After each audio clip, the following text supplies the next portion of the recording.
狄公公，这到底是怎么回事？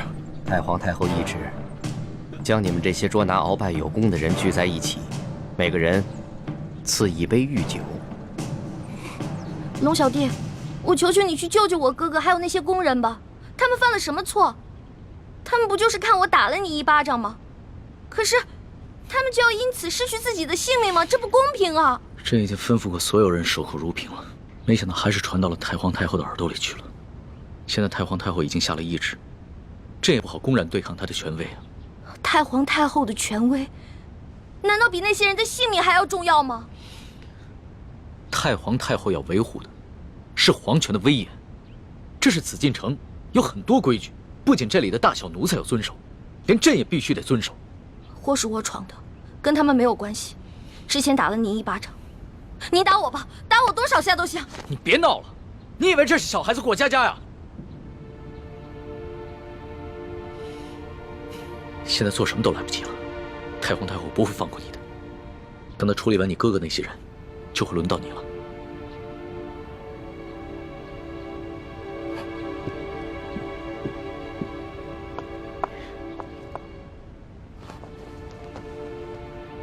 那皇上，您还是先杀了我这个祸首吧。如果先杀了我的话，死在哥哥的前面，我就不会那么内疚了。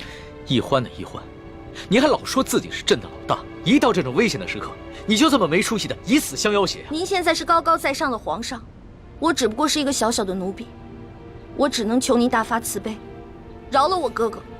少说的那么可怜，你什么时候把朕当过皇上？不一直把朕当成你那个结拜小弟吗？奴婢再也不敢不知天高地厚了。您现在是皇上，不是奴婢的龙小弟。皇上，之前都是奴婢错了，要罚你就罚奴婢吧。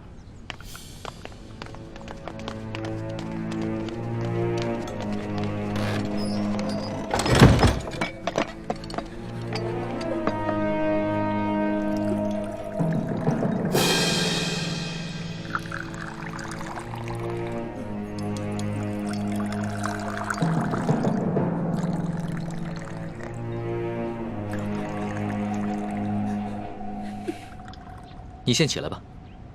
我不起。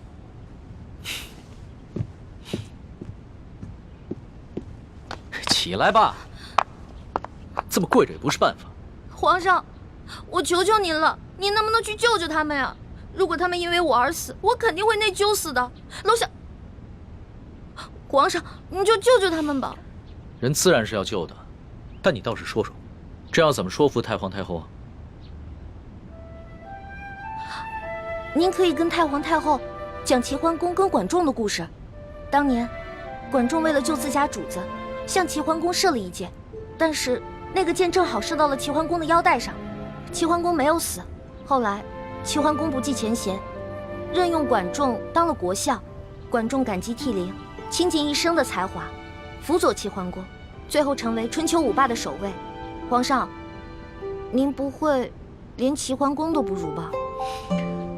论气度，朕自然是不输齐桓公的。可是你能比得了管仲吗？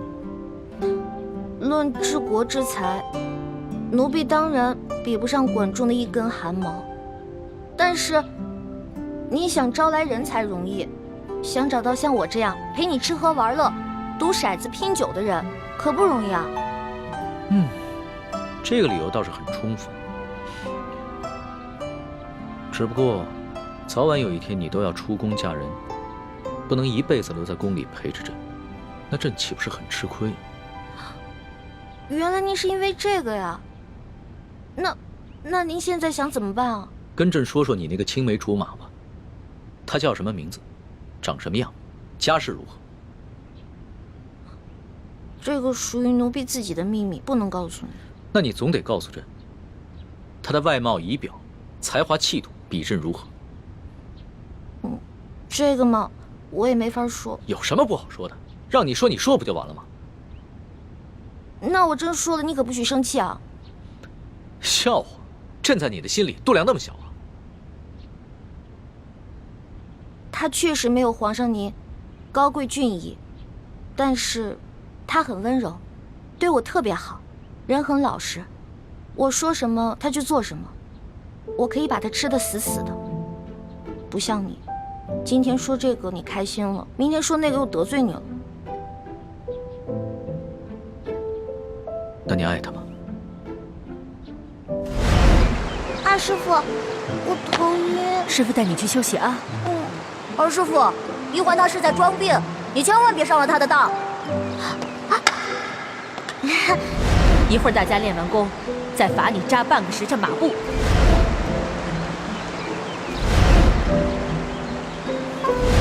玉环妹妹，你别生我的气了好吗？环妹妹，这个给你，我们和好吧。核桃酥，那。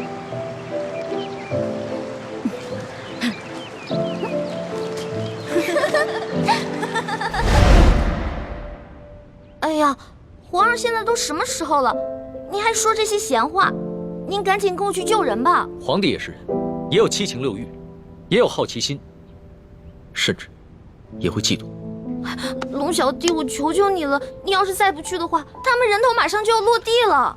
放心吧，这个宫里没那么容易见血，要灭口用的都是鸩酒。鸩酒？那你赶紧下旨吧。走，快去救他们！你先别着急，这太皇太后一下子从朕身边抓了10几个人，还需要等你过来求朕，朕才知道怎么做吗？朕虽然不好公然抗旨，但是早已命人准备了解药了。真的？那你不早告诉我？不对，你是不是得需要什么条件才能给我解药？当然。朕就想问你一个问题：你爱这个青梅竹马吗？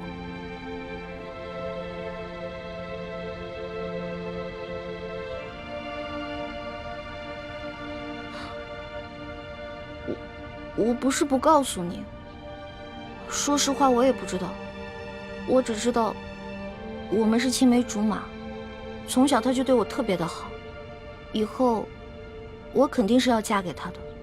至于爱不爱，我自己心里也不清楚。哎呀，好了，我现在回答完了，你可以跟我去救人了吧？等一下，朕还有一个问题。你怎么那么多问题啊？你有话快说，有屁！皇上您问吧，您快点问。你爱朕吗？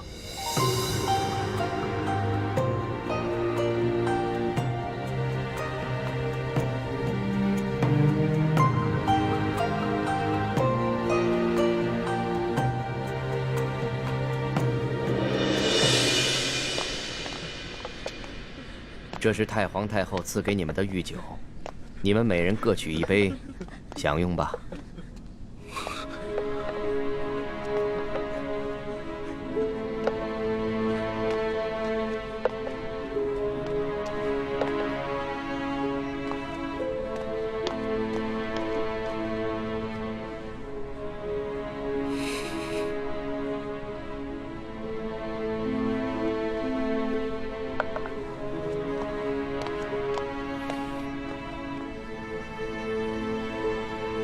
这酒有毒。姑姑饶命！姑姑饶命！李公公，太皇太后为何要赐毒酒给我们？咱家也没有办法。事到如今，我就让你们做个明白鬼吧。都怪你们的运气不好，看到了不该看的场面。李公公，我们什么都没看到，不明白你在说什么。还请您帮我们向太皇太后求个情，饶了我们大家吧。咱家没有这个面子，更没有这个胆子。这太皇太后的懿旨既然已经颁下来了，谁都救不了你们了。这毒酒，你们喝也得喝，不喝也得喝。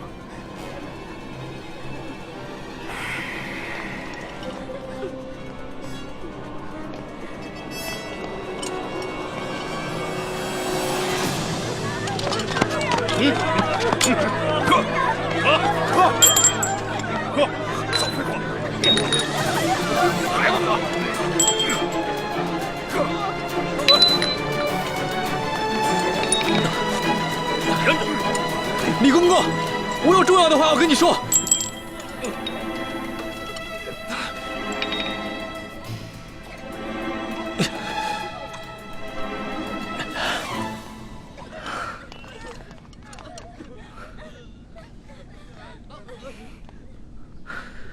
李公公，我知道你和我们一样，都服过大不完，都是鳌拜埋在宫里的棋子。今天，你若不救我和这些宫人，那么你的秘密，我也不会再替你保守了。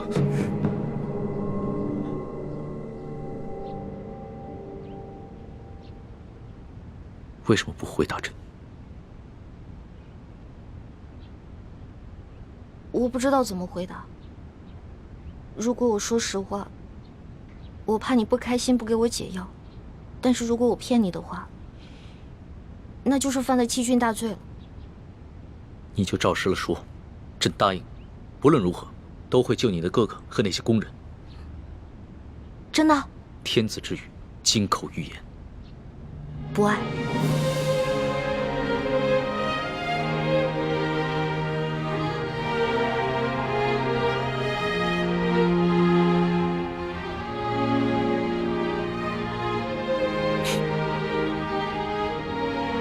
这两个字说的真干脆，丝毫不顾及朕的感受。我之前就跟你说过，皇上是这个天下最不值得女人爱的人。可是作为老大，也许我会爱上结拜小弟龙三，但是作为奴婢，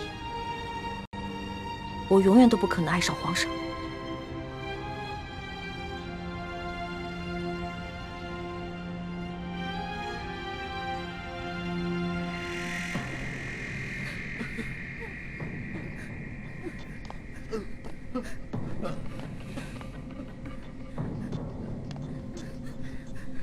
杀了他！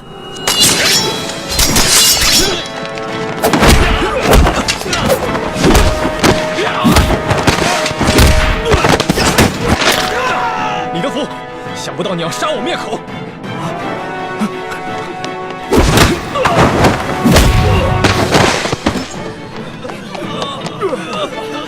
快追！快追啊！站住！快！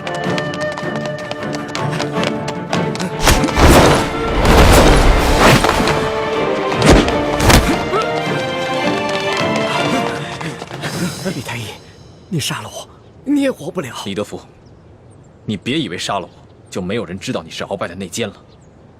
你别忘了，我还有我妹妹易欢，我若是死了，她绝对不会放过你。李太医，你我都是同乡又同姓，我本来是想照顾你的，可是太皇太后这懿旨一下来，我们这些做奴才的，除了照办还有别的办法吗？我救了皇上的性命，又助皇上擒拿鳌拜，立下大功，太皇太后怎么可能不分青红皂白，就要置我于死地？哎，都怪你那个妹妹呀！仗着皇上对她的宠爱，她就无法无天。我在这宫里都已经几十年了，我从来没有看见过哪个宫人敢打皇上的。易欢呢？现在怎么样了？我不知道，但我知道太皇太后不会放过她。李太医，你先把我放了，继续替我保守秘密，让我去向太皇太后求情，我尽量求情，你看怎么样？那些宫人呢？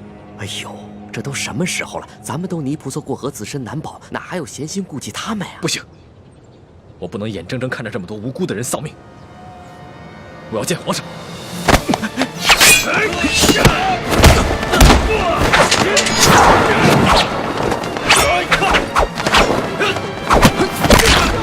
住手！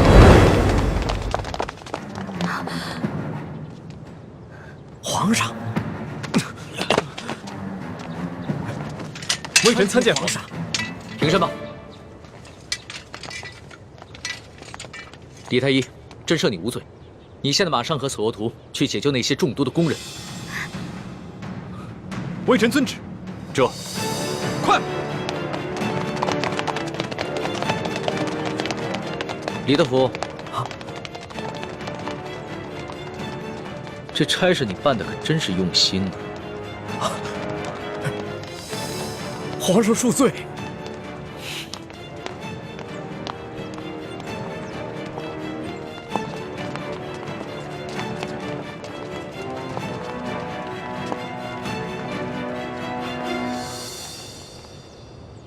石叔姑娘，老奴也是实属无奈。石叔姑娘，您大人大量，不要记恨老奴啊！中堂大人，公公有礼了，宫中一切可好？中堂大人，您放心吧，一切尽在中堂大人的掌控之中。皇上好吗？皇上现在还是每天跟一些小伙伴们摔跤玩耍，无心朝政。他那都是故意做给老夫看的吧？当年顺治爷临终托孤的景象，老夫是历历在目。不过如今皇上翅膀硬了，不把我等老臣看在眼里了，是时候给他点教训了。啊，那中堂大人，您的意思是？每日给皇上一盅补药吧，接着看着他喝下去，懂了吗？奴才懂，奴才懂。你是如何知道的？公公，我这口技练得还不错吧？原来那晚你也在马车上，那你是如何知道是我？公公啊，虽然您那天行事谨慎，带着黑纱，我看不清您长什么样子，但是我看到了您耳朵后面那颗痦子，所以我还是认出了是公公您。李欢，太皇太后果然说的没错，你真不是一个简单的小丫头。可是李公公啊，这太皇太后也看错了您啊，您也不是一个忠心的奴才啊。你到底想怎么样？李公公，您知道的，我这个人啊是不会害别人的，但是我最讨厌的就是那种害人的人。所以，只要您不对我们兄妹两个起什么歹心，那我们自然不会对您怎么样。但如果您的心里对我们兄妹两个，皇上，等等我。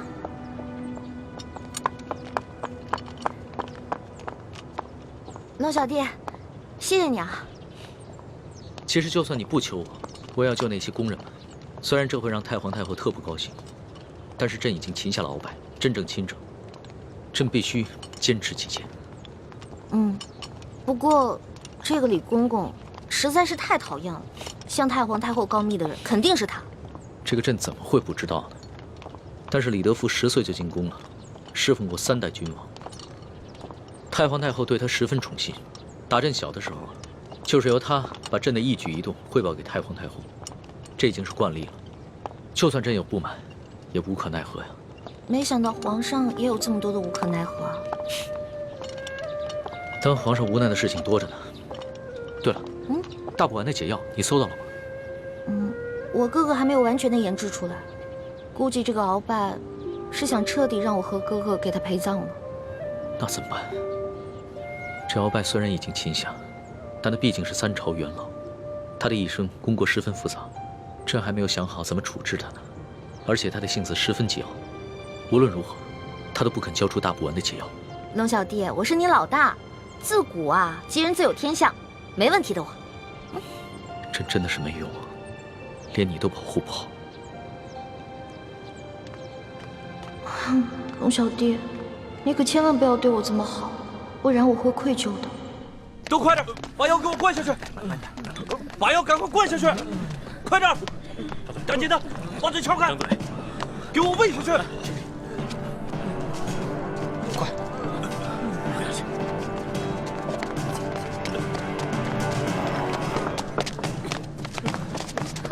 皇上不必多礼，先救人吧。快救人！皇上，我已经安排他们把药都给灌下去了。那他们是不是得救了？药已经喂下去了，命是保住了，但是什么？但是，这酒毒性实在太烈了，纵然服下解药，毒素也早已侵害了他们的咽喉。从今以后，他们再也不能说话了。张嘴！你是说，他们以后都是哑巴了？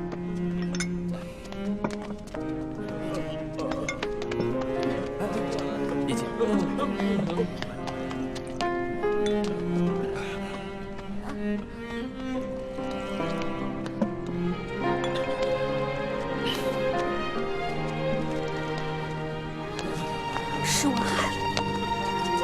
对不起，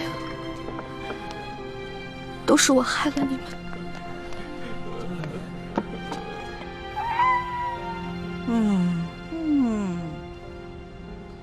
哎呀，李德福啊，连这点事你都办不好，你真是不中用啊你！太皇太后，您息怒，奴才跟纳赛正要把事情办好的时候，皇上跟李易欢突然来了。皇上让奴才放人救人，奴才哪敢不遵从啊？哎呀，皇上是中了李易欢的毒了，中毒不浅呐。这样吧，你把这个李易欢给我叫过来。谨遵太皇太后懿旨。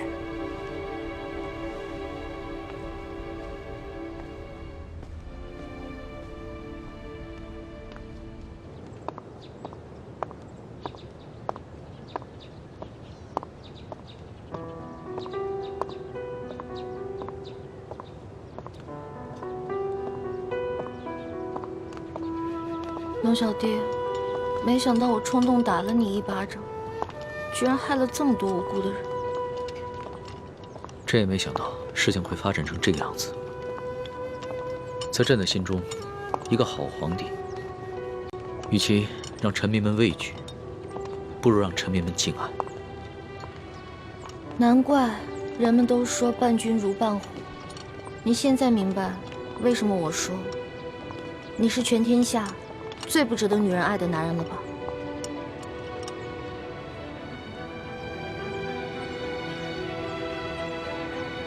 易欢，朕知道这件事情在你心里一定留下了很深的阴影，你更不可能会爱上朕了。也许这皇宫确实不适合你，你应该出宫去嫁给你那个青梅竹马的未婚夫，可能会更幸福。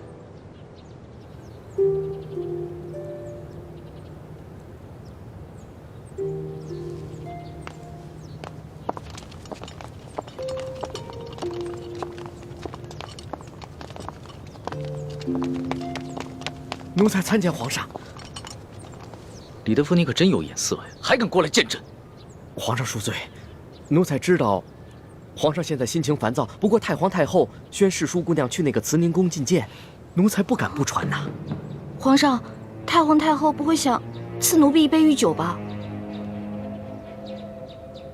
没事，别害怕，朕陪你一起去。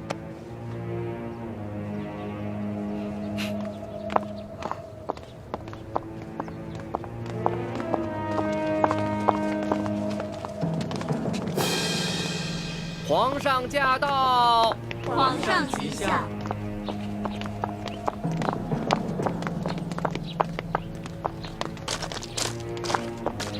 平身吧。谢皇上。你先在外面候着，朕进去跟太皇太后先说说。皇上，奴婢这颗脑袋能不能保住，可就靠皇上你了。放心吧。这太皇太后肯定不是个好说话的，万一皇上的面子她也不卖，那我是不是该赶紧脚底抹油溜啊？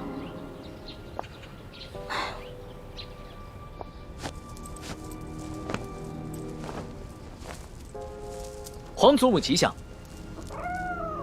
起来吧。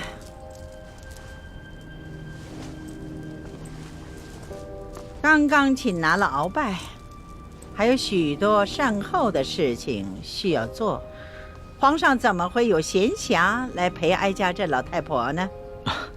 不是，皇祖母一直教诲说，越是处理大事，越要从容。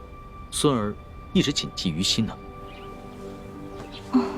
幸亏爹和师傅没有先见之明，别的功课都任由我偷懒，却逼着我狠练轻功，关键时刻果然能够救命。可是我千辛万苦才得到的铜匣，还有那么多值钱的珠宝还在永乐斋，这可怎么办啊？哎呦，管他的，也顾不上这些身外之物，先保住小命了结。难怪鳌拜会栽在这个小丫头手里，都这个时候了，她居然一点儿也不慌了。哎呀，皇上你亲政了，有许多事情呢可以自己做主张了，也用不着哀家这老太婆唠里唠叨了。皇祖母何出此言啊？孙儿心里极是惶恐，不知孙儿有什么地方做错了，还请皇祖母垂训。得了，去玩去吧啊！你们都退下。下去吧。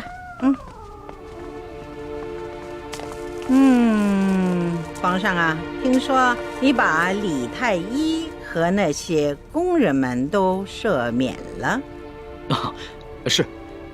这个李太医啊，擒拿鳌拜有功，又救过孙儿的性命，而且这些工人都是伺候孙儿多年的老人了。孙儿心里极是不舍，所以就赦免了他们。这少造一些杀念，也是为了皇祖母积福天寿嘛。哎呀，皇上啊，你可是刚刚亲政啊，就如此妇人之仁，以后怎么立威啊？你那个叫什么李义欢，这个小小的答应，他当着众臣的面打了皇上一巴掌，而皇上竟然不仅不惩罚他，反倒给他还特设了一个笔墨诗书的女官员的位置，还给他赐了一个永乐斋。哎，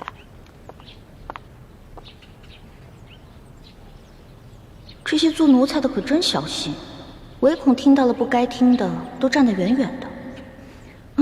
我可顾不了那么多，我得认真的听着，万一龙小弟顶不住了，我好赶紧溜啊！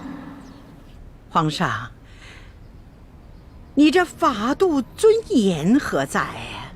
哀家本来想协助你处置这些事，没料到你全然不顾哀家这副老脸了。皇祖母息怒，若是因为此事伤了皇祖母的凤体，那可真是孙儿的罪过了。皇上若眼里还有哀家，就立刻下旨赐死这个李义欢。好狠的老太婆，果然还是不肯放过我。龙小弟，如果你保不住我，那我就只能发个讯号，通知祝哥哥和我一同撤离了。那你从此之后就再也见不到我。你可不要怪我绝情啊！谁叫你这个皇帝当得这么窝囊，连自己的结拜大哥都保不住。孙儿自小就没了父母，全凭皇祖母的疼爱，才将孙儿一手养大。孙儿对皇祖母之心，那是天地可见的。此事，孙儿可能处置上有些不当，但绝无半点忤逆之心呐。唉，罢了。皇上呢是仁慈大度，也是正当年少多情嘛，也难免呢迷了心性，失了分寸。起来吧。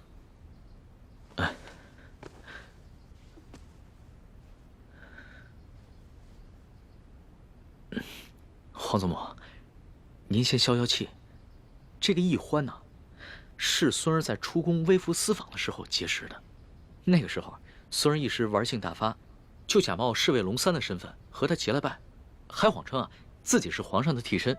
没想到他还真信了，所以他后来才打了孙儿一巴掌。其实吧，他不是冒犯龙威，他只是把孙儿当成了他那个假冒皇上的结拜小弟了。他居然不知道你是皇上。是啊，这个义欢出身草莽，没见过世面，性子又天真烂漫。孙儿也是一时兴起想骗骗他，没想到他还真信了。为了帮孙儿这个所谓的替身对付鳌拜，他还不惜性命，与鳌拜那是以死相拼呐。若是宫里的其他人对孙儿不敬，那自然是死不足惜。可是义欢她只是一个重情重义的傻丫头，又何必与他一般见识呢？哼，原来在你心里，我就是一个傻丫头。你认我做老大，就是为了戏弄我找乐子吗？皇祖母，说实话，这宫里又有哪一个女子肯为了孙儿不惜性命，与鳌拜以死相拼呢？就看在他对孙儿这份难得的情谊上，饶了他吧。皇上，能说一句老实话吗？你是不是真的为这个李易欢动了心了？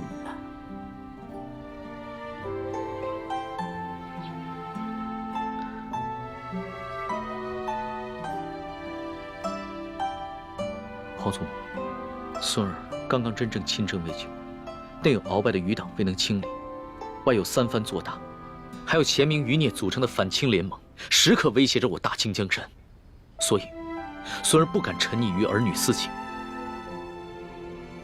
对任何女子都不会真正动心的。龙小弟，原来你对我果然不是真心，这样也好，咱俩互不相欠。哦，哀家以为啊，这李易欢是一个狐妹子，让皇上迷失了心性。这样听起来呢，哀家也就放心了。至于这李易欢是要杀要赦，那就看皇上的了。皇祖母啊，这孙儿还有一事相求。这易欢呢，他娇俏可爱，天真烂漫，就像一个开心果，所以孙儿想把他接着留在宫里，让他伺候。你怎么又绕回来了？皇上啊，你小小的年龄，承担起大清朝的重任，哀家想想都心疼。皇上什么时候做到不动真情，不误国事，那你就真正的成长了。皇上，你看这后宫有那么多的小丫头，你叫哪个不是啊？非得她这个李易欢不可吗？她有何等的姿色呀？何等的本事？皇祖母，这易欢真的是非比寻常的女子，孙儿求皇祖母成全。这个李易欢是不是在门口候着呢？那就叫他进来吧，让哀家见识见识。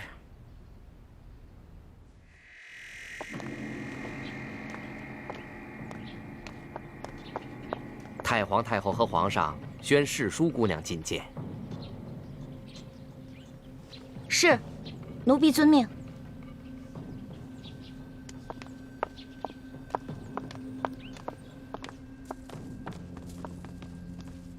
太皇太后，皇上，世淑姑娘觐见。太皇太后吉祥，皇上吉祥。果真是一个灵秀的人儿。你盯着哀家做什么？奴婢只是好奇，原来太皇太后长这么好看呀，慈眉善目的，就跟画里走出来的观音菩萨似的。你不必在这里花言巧语。李易欢，你可知罪？奴婢知罪。你知什么罪？讲来给哀家听听。奴婢白长了一双眼睛，没有认出来皇上就是货真价实的真龙天子。奴婢更是长了一个猪脑，居然皇上说什么，奴婢就信什么。你看，皇上，你看这小丫头啊，她哪里是在认罪呀？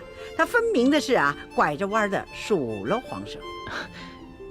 皇祖母，这丫头一向如此，心直口快，不知轻重。那你就起来吧。谢太皇太后。太皇太后，奴婢说的都是真的，没有骗您。当初奴婢看上皇上穿着龙袍，坐着龙辇，回到御书房的时候也觉得好奇，奴婢就追上去问皇上：“哎，你到底是皇上还是龙三啊？”结果皇上一脸严肃地跟奴婢说：“嘘，小声点，我当然是龙三，不是皇上。”你不是皇上，可是为什么外面那些人都跪下叫你皇上呀？那是因为我呀是皇上的替身。你是皇上的替身啊？对啊，因为我身形跟长相都酷似皇上，所以我是皇上的替身。你也知道，咱们大清啊，虽然入关数十年了，但是根基未稳，皇上又年少，刚刚亲政嘛。不光这前明余孽，还有很多朝中的大臣们都想谋杀皇上，所以呢，我就当皇上的替身。原来是这样啊，怪不得你会跟我结拜呢。要是皇上的话，怎么能跟我结拜呢？对啊对啊，这回知道了吧？为什么我龙三你在宫里打听不出来了吧？那是因为我不是一般的侍卫，我呀，只需要在皇上需要我的时候出来露面就行了。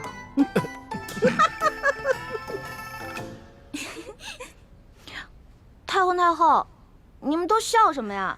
奴婢说的都是真的，没敢骗你。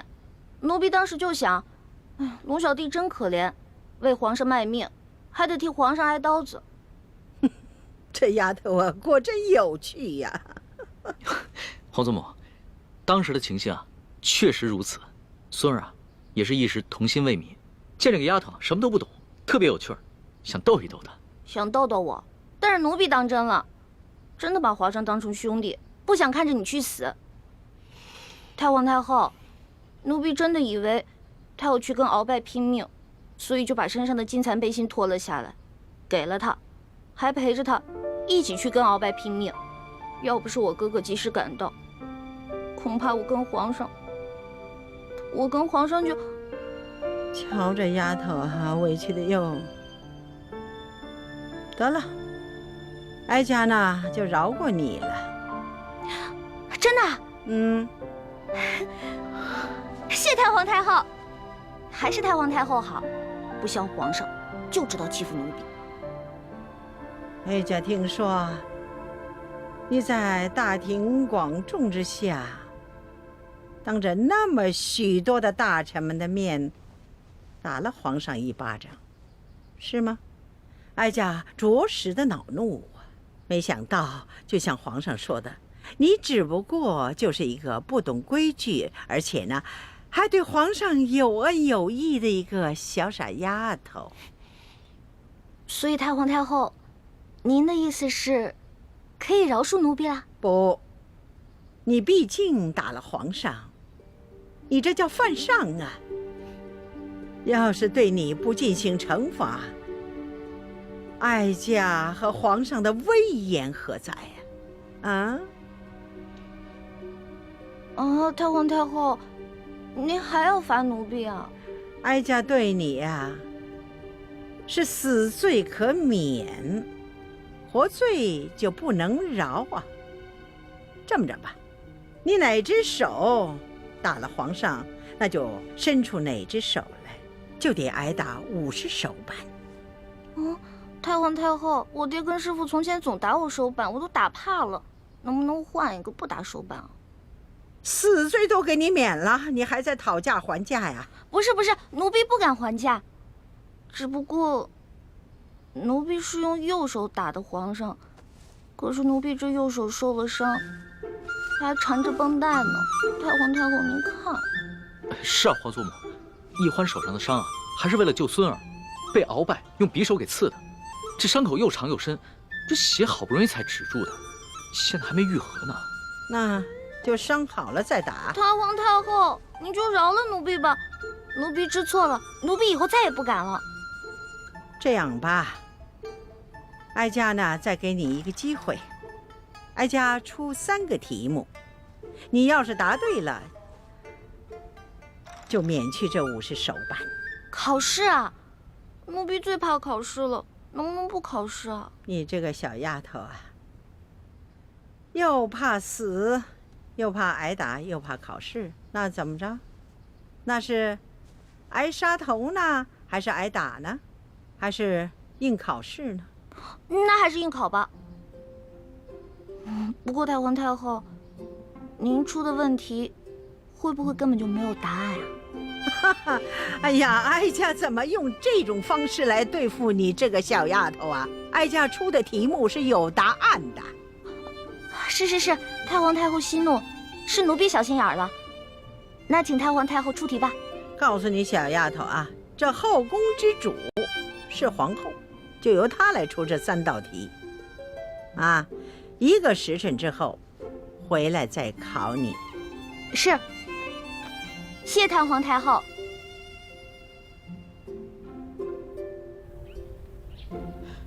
皇祖母，你就这么轻易的放过李易欢那个狐妹子了？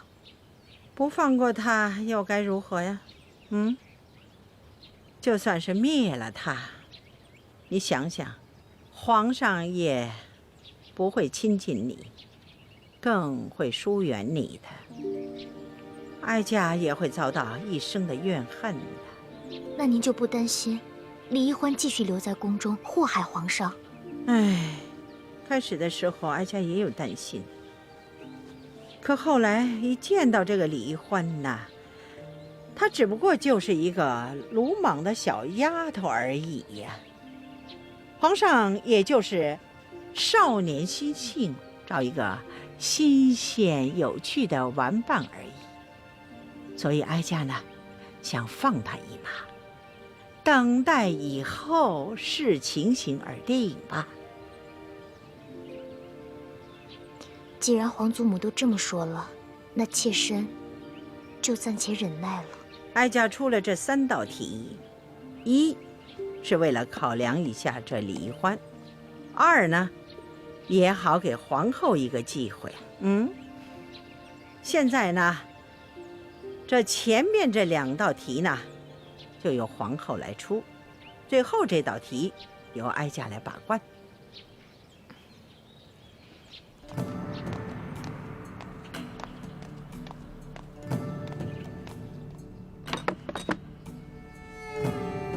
好，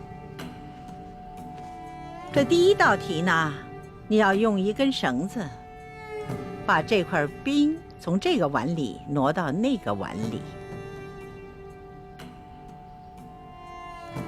这么简单啊？不简单，条件是不能用这根绳子拴住这块冰。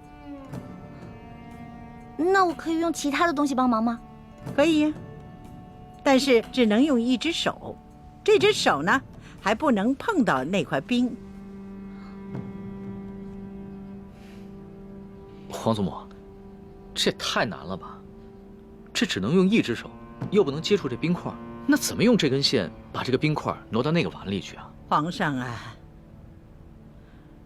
若是这丫头认输的话，哀家就让李总管给你做个演示。可是这50手板，你就着实的挨上了。皇祖母，这易欢手上还有伤呢。那伤好了再打。皇祖母，这个易欢要是实在办不到，能不能看在孙儿的面子上，给他换一道题啊？哀家是一再让步啊，已经给皇上足够的面子了。皇上，不用再替奴婢求情了，奴婢已经想到办法了。真的？你确定啊？请太皇太后跟皇上给奴婢一点时间，奴婢要去拿一样东西。可以呀，不过你得快点儿，不然的话这块冰就化了。谢太皇太后，奴婢告退。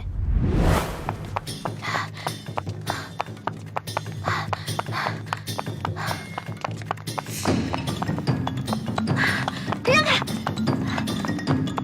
哎，这谁家野孩子呀？没点规矩！让开！哎，这孩子。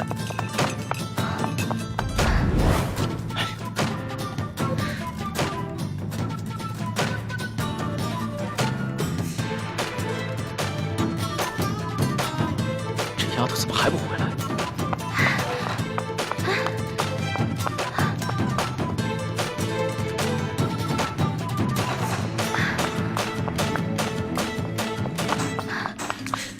这冰都快化了，你想出来办法没有？奴婢想到办法了。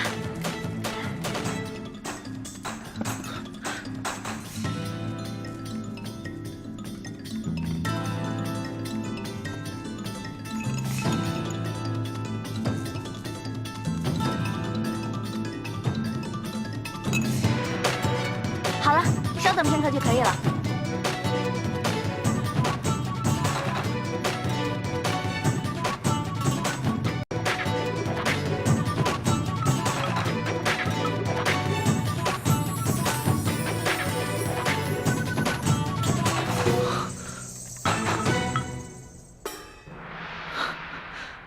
这丫头，没想到居然用这个法子。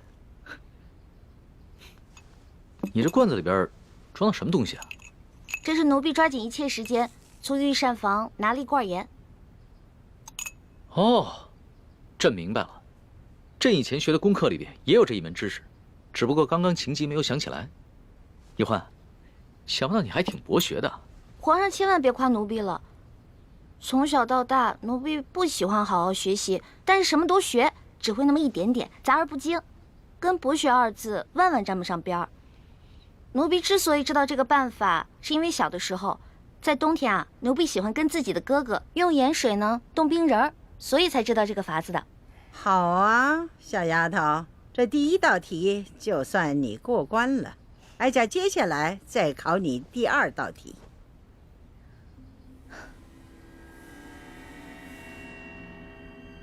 你数数，横着数多少，竖着数多少，一共多少个铜板？数数。回太皇太后，横着数有4个，竖着数有5个，一共是8个铜板。好，你就从这8个铜板里头拿出1个铜板来，把这2列铜板变成都是5个。啊？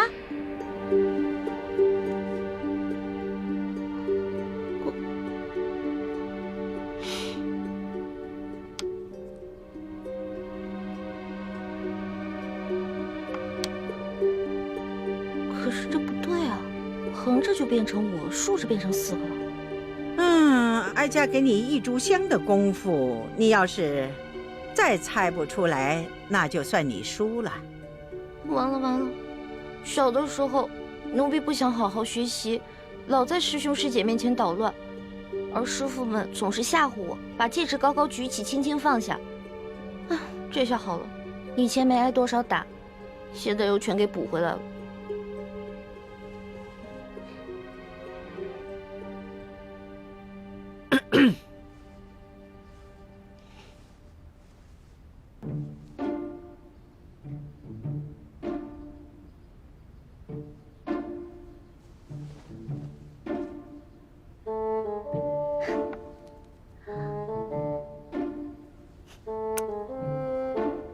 太皇太后，您只说了只能移动1个铜板，但您却没有说不能重叠。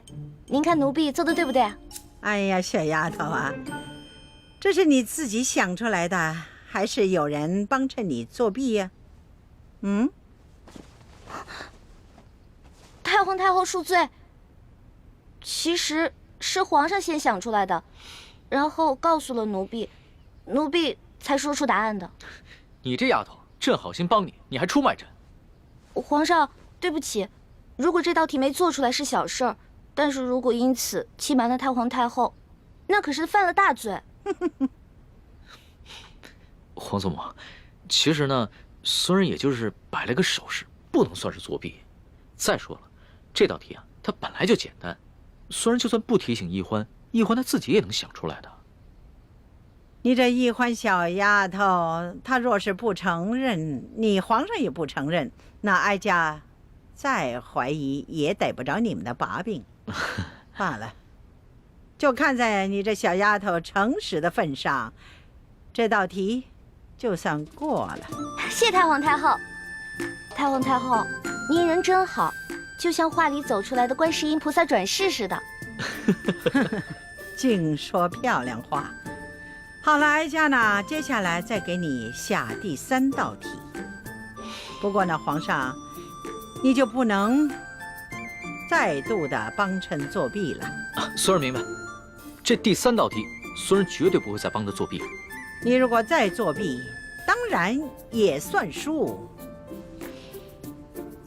这第3道题，小丫头，你听好了啊，什么事情别人都能做得到，偏偏你自己做不到。这个嘛，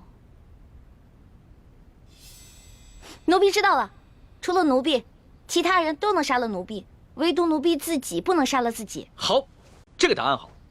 皇祖母，这一关易欢算是过了吧？哎呀，皇上啊，不要高兴得太早了。你想想啊，一个好好的人，他为什么平白无故的去杀人呢？当然了，每个人都有能力去杀自己，只是呢，看他愿意不愿意杀自己。所以呢，这个答案不对。这道题的答案不对啊！当然了，这个答案呢是需要有人来演示的。太皇太后，奴婢现在脑子都成浆糊了，实在是想不到答案。看来你是自愿认罚了。皇祖母，孙儿也不敢再为奕欢求情了。孙儿只是希望你能多给奕欢宽限1日的时间，让奕欢自己回去好好想想。好啊，那就看在皇上的面子上，就宽限你1天。为了不让别人给你帮衬作弊，哀家就要把你留在慈宁宫1天。待到明天这个时辰，你要是再答不上来，那就要着实挨打了。谢太皇太后。李欢这个小丫头，真够机灵的啊！轻而易举的就解了这几道题。原本妾身出的第2道题是可以难住李奕欢的，如果不是皇上相助，只怕他早就输了。皇后不要这么想，即使是皇上没有相助，这李奕欢他也会答得出来的。只不过是呢，多花些时间罢了。幸好皇祖母出的第3道题把他难住了，就算他想了3天3夜，也未必想出答案。只是，又怕这一夜之隔，又有人给他送答案去了。只要皇后你知道哀家为什么出这3道题的目的，就可以了。为什么计较结果呢？如果这李奕欢没有想出这个答案来，那作为皇后你该怎么做才会是最好的结果呢？鳌拜已经被打入天牢了，你难道还要替他卖命？我哪有替鳌拜卖命？我这不跟你一样被鳌拜逼着服了大补丸才身不由己的吗？我也就是偶尔替鳌拜传递一下消息，可我没有做过什么过分的事情啊。李太医，看在咱们是同乡又是同姓的份上，一定要替我保守这个秘密，可千万别出卖我呀。我们不出卖你，你就要出卖我们。奕欢打了康熙1巴掌，你为什么要跟太皇太后告密？这叫杀人灭口。冤枉啊，李太医！我虽然跟你一样受制于鳌拜，可是鳌拜说了，我是他内线当中身份最特别的一个，有什么事他单独跟我联系，除此之外别人毫不知情。我根本就不知道你们兄妹也知情啊，又怎么可能想到去杀你们兄妹灭口呢？我跟奕欢毕竟是皇上安排在鳌拜身边的人，你是担心有一天我们知道了你是鳌拜的奸细，向皇上告密，所以才想借太皇太后的手先杀了我们灭口。不，李太医，我没你想的那么狠。既然皇上已经把鳌拜拿下了，没有怀疑到我，那证明你们对我没有威胁。再说了，我是奉了太皇太后的懿旨监视皇上，每日向他汇报皇上的一举一动。可是皇上已经亲政，权威日重，我再也不敢像以前一样，真的事无大小巨细都向太皇太后去汇报。更何况皇上那么宠爱你妹妹，我怎么可能挑拨太皇太后去杀了你们兄妹呢？我要是这么缺心眼的话，我还能活到今天，还能当上大内总管？不是你，那会是谁呢？这我是真就不知道了。在皇宫里啊，这人际关系复杂着呢，你都不知道这背后谁拿着谁的钱，替谁办这事儿呢。好吧，我暂且相信你。看在咱们是同姓同乡的份上，这事儿就这么过去了。以后啊，我们要多多相互照应才是。对，相互照应，相互照应。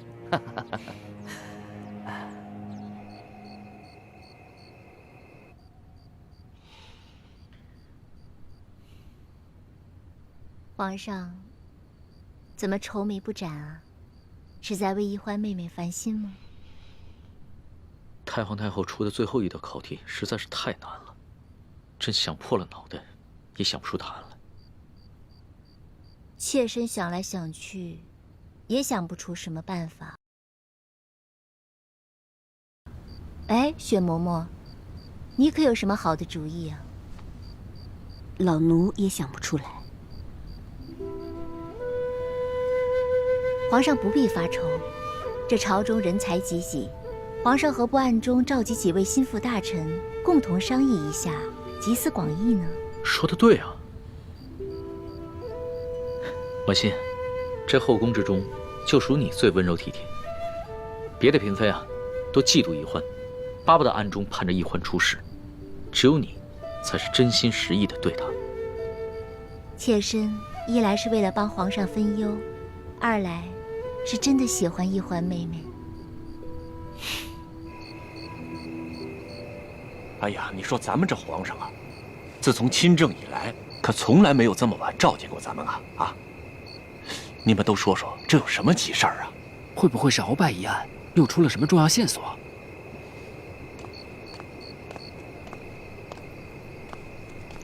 嘿，李太医，你也来了？哎，莫非是皇上他龙体欠安啊？哎，嘘，这话可不可乱说啊！小心，这叫祸从口出。明珠大人，哎，李太医，说什么？怎么回事？啊，皇上突然差人传来口谕，让卑职火速觐见，却没有说所谓何事。哦，行，进去吧。走，明珠大人请。请啊，诸位爱卿，朕深夜召诸位前来，是因为朕碰到了一件为难之事，朕思虑了许久，都没有想出答案，所以啊，想听一听诸位爱卿的高见。敢问皇上是何为难之事啊？这有什么事情啊？是只有其他人能做到，而自己却偏偏办不到的。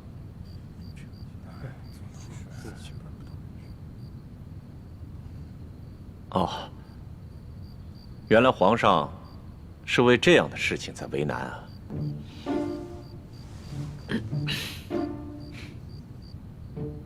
有了，比如说，别人可以杀得了我们，但是我们杀不了自己。这个答案不对，这个答案只是诡辩。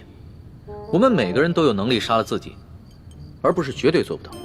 这个答案必须是别人可以示范出来给大家看，而自己却偏偏无法效仿的。皇上，不知皇上怎么突然问起这么奇怪的问题，还这么着急，想要知道答案？这其中缘由，朕不便透露。诸位爱卿只要好好开动脑筋，帮朕解忧就行了。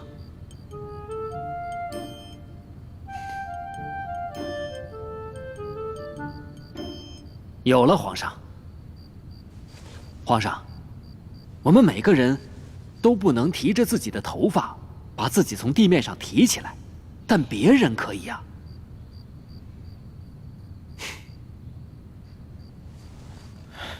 这个答案也不行。出题之人只怕会说，我们每个人只要轻轻一跳就可以离开地面，为何还要把自己的头发给提起来？所以啊，这个答案还是过不了关的。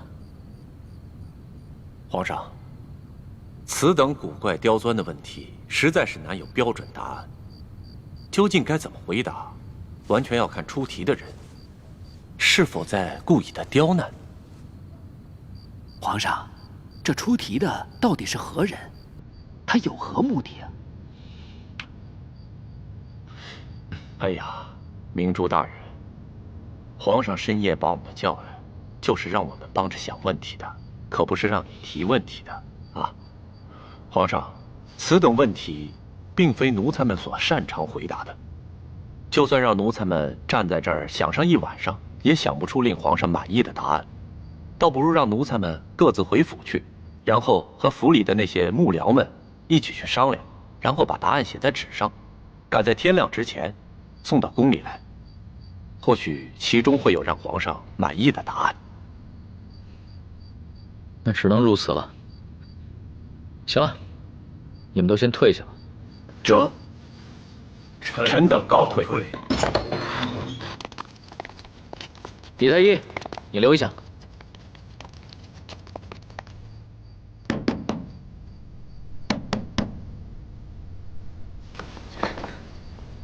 谁？徐姐姐。徐姐姐。徐姐姐。是我，易欢。易欢妹妹，徐姐姐。来，走。哎呦，你怎么过来了？你不是被皇太后软禁在慈宁宫了吗？那个老太婆哪知道我的厉害啊，派了个小小的宫女看着我，我直接把她的昏睡穴给点了，我就从床上溜出来了。不过雪姐姐，我不能在你这儿待太久，皇上不在，我怕那老太婆发现了对我下毒手。好，这索额图和明珠府上养着上百的能人异士，在天亮之前必定能找出朕满意的答案。只不过太皇太后为了防止朕作弊，已经派人盯着易欢了。李太医，你有没有什么办法能把这个答案神不知鬼不觉地传递给他？这个好办。微臣小时候跟陈妹在同一家私塾学习，陈妹性情顽劣，不肯用功。为了帮陈妹逃避师长的责罚，微臣也常常在暗中帮陈妹作弊。到时候，皇上只要用微臣当时的办法，把答案传递给陈妹即可。皇上啊，正在连夜召集心腹大臣，帮你一起想答案呢。这个皇上对你可很上心哦。唉，他只不过是见惯了宫里这些贤良淑德的女子罢了，对我呢，只是图个新鲜。徐姐姐，我来是想告诉你，我找到铜匣了啊！我要跟朱哥哥吃住紫禁城了。铜匣，你已经找到了？嘘。这个铜匣是从鳌拜府找到的，我怀疑呢，我们明珠谷有内奸，把铜匣这个秘密告诉了鳌拜，但是鳌拜出于私心就没有上报给朝廷，就一直把这个铜匣收在自己的府里。啊，原来是这样。真没想到咱们明珠谷里有奸细，会是谁呢？不知道，不过朱哥哥已经告诉我爹了，我爹现在赶回明珠谷，跟各位师傅商量一下查清奸细的事儿。哎呀，你说这奸细会不会把你我的身份也泄露给了鳌拜？据我推断，这个奸细应该还不知道我们在谷外的行踪，他更不可能料到我们居然潜进了皇宫，所以我们暂时是安全的。有道理。好了，既然你们兄妹之间有此等传递消息的妙法，那朕也就放心了。那微臣先告退了。哎，等一下，皇上还有什么吩咐吗？真没想到，这么顺利就把铜匣找到了。早知这样，我跟师父也不用费尽心机进皇宫潜伏了。别难过了，学姐姐，我来这儿还想告诉你件事情。如果明天我那第3道题答不出来的话，那个老太婆肯定要毒打我一顿，到时候我只能脚底抹油溜了。我跟你说啊，那个铜匣还有搜刮来的那些金银财宝，都放在我永乐斋的床底下了。我们走了以后，只能靠你跟六师傅去取了。一旦取好了，赶紧跟我们一起撤吧。我早就盼着这一天了。哎，小师妹，其实你尽快离开紫禁城也是对的。你都不知道，看到你整日跟皇上形影不离的，大师兄心里有多别扭。哎，朱哥哥哪儿都好，就是太小气了。哎，我不能跟你说了，我得赶紧走了，被人发现了我就死惨了。哦，你小心点啊。知道了。这鳌拜一直不肯交出大补丸的解药，朕派索额图去鳌拜府上搜查，也没有搜到。李太医，你既然能解了朕的毒药，那这大补丸之毒你可能解。皇上，鳌拜并不敢谋害皇上的性命，所以给皇上下的只是扰乱心神之毒，而且分量很轻。但他给陈兄妹所服的大补丸，是他用来控制手下的独门毒药。微臣想尽办法，也只是配出了缓解毒性发作的药。朕真的是愧对你们兄妹。皇上这话，微臣兄妹实在是担不起。请皇上放心，微臣一定会继续实验，争取早日制出解药。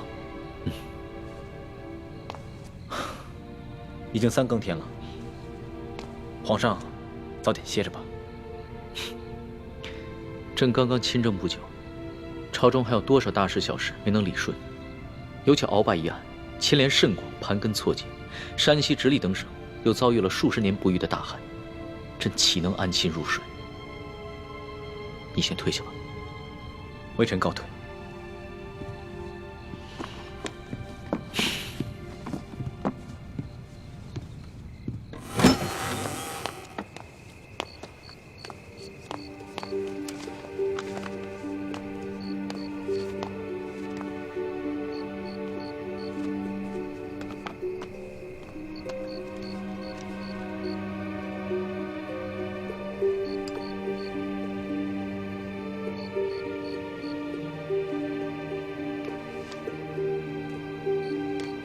想不到他竟如此勤政。